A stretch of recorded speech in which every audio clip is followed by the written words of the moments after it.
বাবাকে বুঝতে একটা জীবন লেগে যায়। 4 বছর বয়সে আমার বাবা সেরা।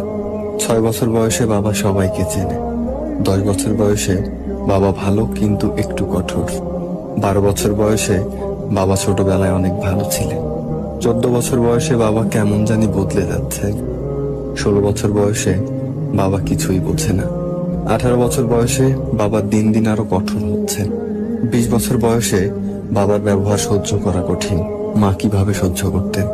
25 বছর বয়সে বাবা সবকিছুতে মতের বিরোধ করেন। 30 বছর বয়সে বাবার সাথে একমত হওয়া খুব কঠিন। দাদাও কি বাবাকে এভাবেই দেখতেন? 35 বছর বয়সে বাবা আমাকে নিয়মের মধ্যে বড় করেছেন। আমাকেও আমার সন্তানদের তাই শেখাতে হবে। 40 বছর বয়সে বাবা এত কষ্ট করে আমাদের বড় করেছেন, আমি বুঝতে পারছি। 45 বছর বয়সে আমার সন্তানদের সামলানো কঠিন। বাবা কত কষ্ট করেছেন আমাদের ঠিক পথে রাখতে।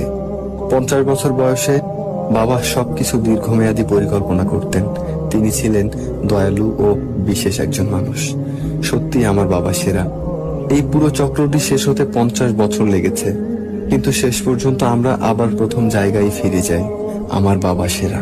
যাদের বাবা বেঁচে আছেন তাদের বাবাকে সম্মান করুন, ভালোবাসুন। আর যাদের বাবা বেঁচে নেই, আল্লাহর কাছে দোয়া করুন যেন তিনি তাদের ক্ষমা করে দেন ও জান্নাত নসিব করেন।